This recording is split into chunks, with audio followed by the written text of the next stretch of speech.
बहनें थी। दोनों की शक्ल हूबहू एक दूसरे से मिलती है। बस फर्क इतना था कि मीना बहुत ही कोमल और खुशमिजाज थी, तो वही रीना चिड़चिड़ी और रूखे स्वभाव की थी। उनके परिवार में उसकी माँ उमा और पिता दीनानाथ रहते थे। वो अपने दोनों बेटियों से बेहद प्यार करते थे। अपने रूखे स्वभाव के चलते रीना की कई बार घर में बहस हो जाती थी, तो वही मीना अपनी सूझबूझ से सारी बातें संभाल लेती थी। ऐसे ही एक दिन, मीना बेटा, रीना बेटा, कहाँ हो तुम?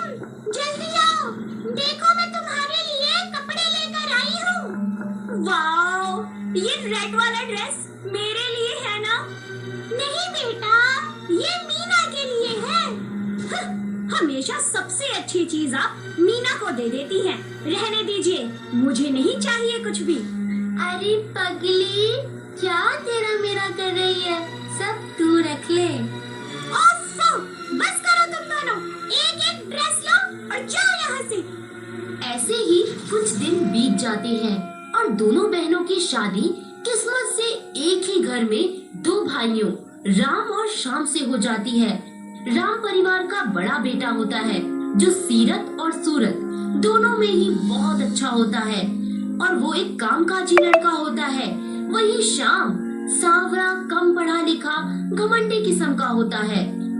दोनों की बीवियों की शक्ल एक जैसी होने के कारण अक्सर राम और श्याम को उनमें धोखा हो जाता है।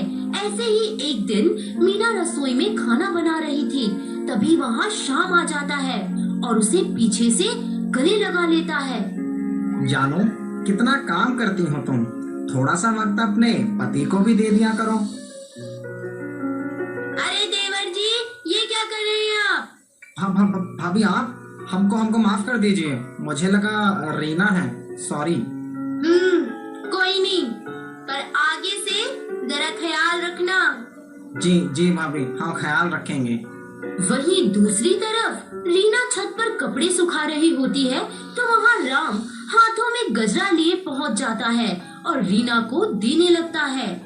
मेरी ब्यूटीफुल सी वाइफ की ब्यूटी को और बढ़ाने के लिए एक खूबसूरत सा गजरा पेश है आपके लिए। पर मैं तो, अरे हाँ, मुझे पता है तुम्हें गुलाब पसंद है, लेकिन आज एक दिन हमारी पसंद का मोगरा ही लगा लो। पर भाई साहब, मैं मीना नहीं, मैं तो रीना हूँ। वेरी वेरी सॉरी भाभी, मुझे लगा मीना है। वैसे ये गजरा बहुत अच्छा लगेगा मीना पर। हाँ, तभी तो लाया था मैं, और सॉरी भाभी, मुझे सच में नहीं पता था कि आप हो।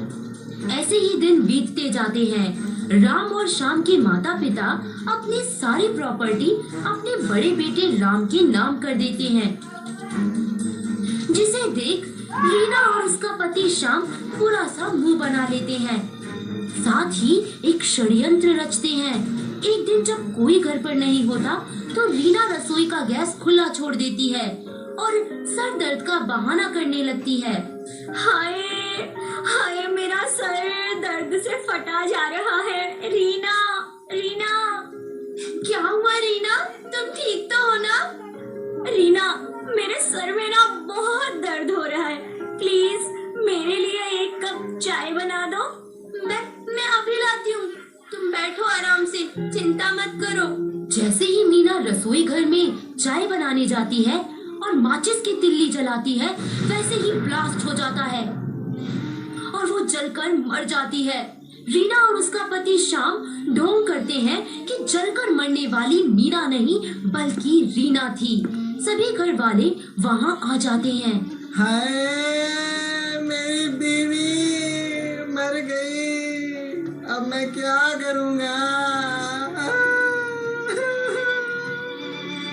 रो मत श्याम, संभालो अपने आप को, जो होना था हो गया। अब सभी परिवार वालों की नजर में छोटी बहू मर चुकी थी और बड़ी बहू मीना, जो कि वास्तव में मरी थी, उसकी जगह रीना ले चुकी थी और वो राम के साथ रहती और वो सारे काम करती जो उसकी बहन मीना किया करती थी और चुपके चुपके वो अपने पति से भी मिलती रहती। ऐसे ही एक रात घर में सब सो रहे होते हैं, तो मीना अपने पति श्याम के कमरे में जाती है। इन सब पागलों को लगता है कि मेरी बीवी मर गई है, बल्कि मेरी बीवी तो जिंदा है और मेरे सामने खड़ी है। मेरी बीवी नहीं, बल्कि मेरी भाभी मीना मरी है। अजी हाँ, अब तो आप बस देखते जाइए कि कैसे सारी प्रॉपर्टी हमारे नाम हो जाएगी। पीछे खड़ा राम चुपके से सारी बातें सुन लेता है और उसका मन बहुत ज्यादा दुखी हो जाता है और वो भी उनका सच बाहर निकालने के लिए एक साजिश रचता है। वो सारी प्रॉपर्टी को अपनी पत्नी के नाम करवाने का ढोंग करने लगता है। बस फिर क्या था, चलो देखते हैं। अरे मीना, श्याम, कहाँ हो तुम दोनों? जल्दी आओ। जी हाँ जी, कहिए क्या बात है? क्या बात है भैया, सब ठीक तो है ना? मैं अपनी सारी जमा पूंजी और यह प्रॉपर्टी तुम्हारे नाम करना चाहता हूँ मीना। क्या सच में आप सब कुछ मेरे नाम करना चाहते हैं? जी भैया, ठीक है, जो आपको सही लगे वैसा ही करेंगे। हाय, मैं तो कब से यही चाहती थी, आखिर ये खुश नसीब दिन आ ही गया। अरे मीना, कहाँ खो गई तुम? कहीं नहीं, वो बस मुझे मेरी बहन मीना की याद आ गई। अरे अब रोना बंद करो तुम। हाँ भाभी, भैया सही कह रहे हैं, आप चुप हो जाओ।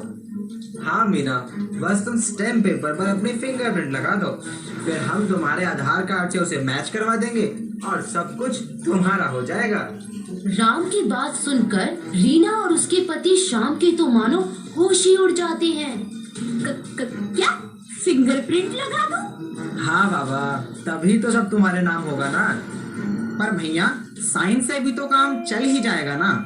हाँ हाँ, सही तो कह रहा है ये, मैं साइन कर देती हूँ। नहीं नहीं, फिंगरप्रिंट ही चलेगा। मीना किसी तरह दबाव में आकर फिंगरप्रिंट दे देती है, पर वो तो रीना थी, तो फिंगरप्रिंट कैसे मैच होता? वो बार बार कोशिश करती पर मिसमैच आता।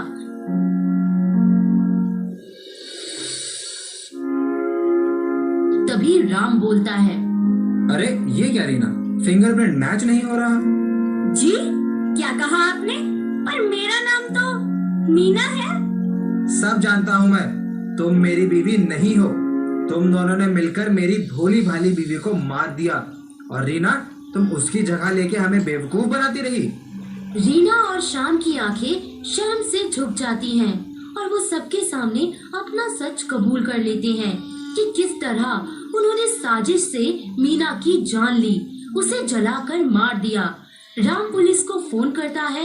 पुलिस उन पर मर्डर और फ्रॉड का केस चार्ज करती है। अदालत भी मीना को इंसाफ देती है और उसके कातिलों को उम्र कैद की सजा हो जाती है।